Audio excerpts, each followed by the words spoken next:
let's move into the final part of our town hall. I knew this would be a full conversation, and our conversation's largely been about what people get excited about and what the attitudes are, what they care about, what motivates them.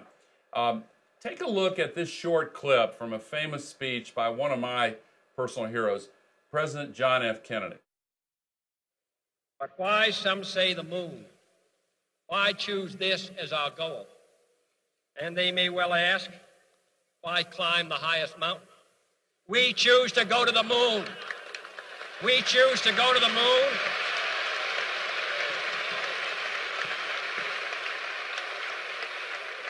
We choose to go to the moon in this decade and do the other things, not because they are easy, but because they are hard. Because that goal will serve to organize and measure the best of our energies and skills. Because that challenge is one that we're willing to accept, one we are unwilling to postpone, and one we intend to win. Every time I hear that speech, it really is exciting to me. I remember as a kid listening to that, and some people said 10 years was impossible, but 8 years and 2 months after that speech, Neil Armstrong and Buzz Aldrin walked on the moon. And as they did so, there was a great cheer that went up in Houston, Texas at NASA's Mission Control. And the average age of the systems engineers at Mission Control that day was 26, which means their average age when they heard that challenge issued was 18. So what excites kids in school now? Let me read you a quick quote from New York Times columnist and author Tom Friedman, and then have a little discussion about this. He wrote, in China, Bill Gates is Britney Spears. In America, Britney Spears is Britney Spears. Now, he's using Britney Spears as kind of a symbol of a cultural issue, but he says that's our problem. So let's talk about that a little bit. I want to throw a question to Emma in Austin, Texas. I'm sorry, wait a minute. Let me shift gears. We're going to Caitlin in Idaho. Caitlin, what is the attitude about these things? Please join the conversation. Okay, like, you mean like, okay, so,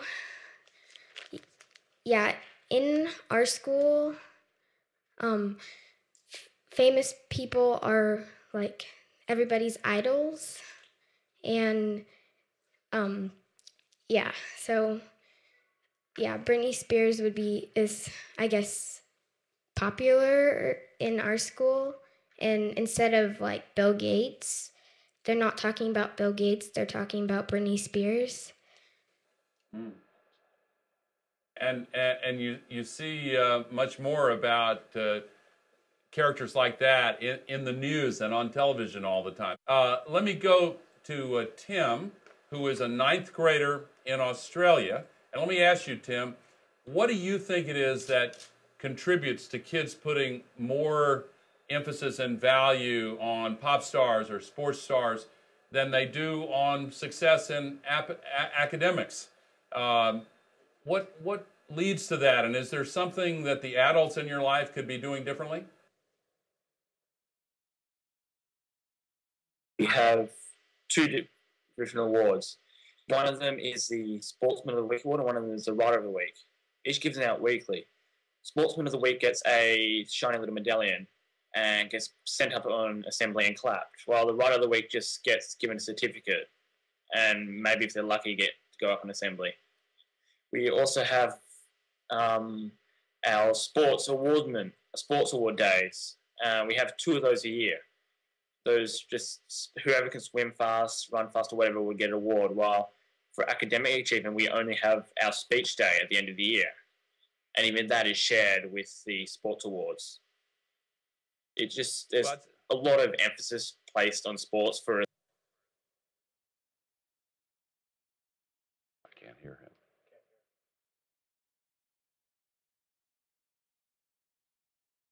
Okay, I lost the connection to Australia. I assume that you guys at home did as well. But thank you. That was a very thoughtful comment. Let's circle back to Melissa in Irvine. And let's talk about this multitasking issue. A lot of kids are texting and on Facebook and doing all this other stuff at the same time they're doing homework. Do you think that's an issue here?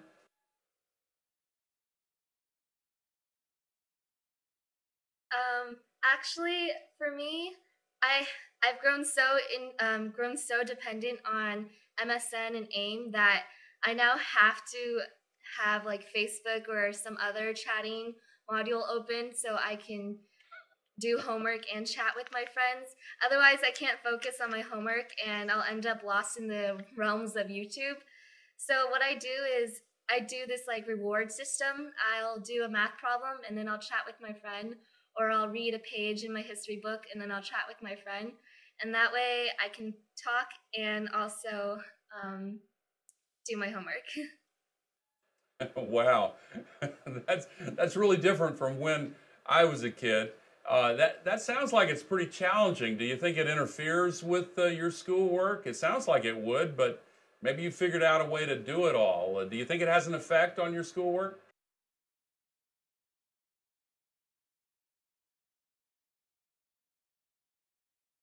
I think we lost Melissa. Let's go back to Kudo Sonoda. I see you on the screen here, yeah. Kudo. How do you deal with this issue of? Do you think the multitasking is affecting the way kids do their schoolwork now? I mean, I think it's an interesting concept, not just hearing the person who's talking about the multitasking, but also the girl in China kind of talking about, Americans being known more for, play or more for creation. And, I do think that it's like all the great competition around, academics certainly, fits a good segment of people. And I think like those are, awesome kind of programs to help inspire, people's enthusiasm in learning.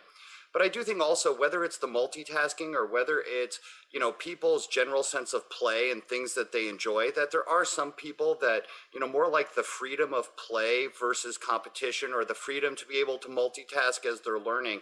And I do think it's just an important part of, as we try and make, education or science or math interesting for people that, aren't inherently interested or aren't born with just that excitement around these types of, these areas of learning, that we try and figure out ways in the educational system to tie those things more to, a spirit of play and a spirit of creation that I do think is important for getting jobs in the future. I know it was interesting in watching the video set up at the beginning of this, and just how much, I think now jobs are away from the, repetition of a manufacturing line, and the importance of using science and math and technology in combination with creativity and play to be developing like new industries and, getting, jobs in different unique sectors.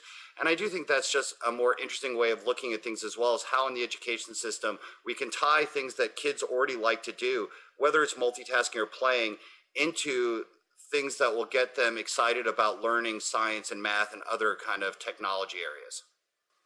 Great comment. Thank you so much, Kudo. Let's go to Aaron in California. What do you think about this issue of competition from other countries, and how that connects to the way young people today prepare for the kinds of jobs that are going to be important to make the U.S. competitive in the future? I don't think kids really know how much all these like cool gadgets, like all the like the technology that goes into them, the people that are behind all these things. Like I myself, with like iPods and Xboxes and all these cool gadgets, I'll go to the Apple store and I'll see all these people and they know about these computers. And just we don't stop and think about all the time and effort and these brains that went into them. So I think no one really knows, and we should really start to appreciate that. Well, I think you made that connection as well as anybody in this whole hour-long town hall meeting. So thank you very much. We are out of time, and I have just a couple of closing comments. First of all, I want to express deep thanks to Time Warner Cable and Glenn Britt. This initiative has been really important. I want to express my thanks to my colleagues here at Current TV for hosting my part of this event and for all that they do. I want to again thank Secretary Duncan and all of the adults who joined in this conversation. It's been a great conversation. I particularly want to thank the young people all around the country and the world for joining in this conversation. And thanks to all of you out there who are trying to make a difference on these issues every single day. The simple fact is that our future is at stake.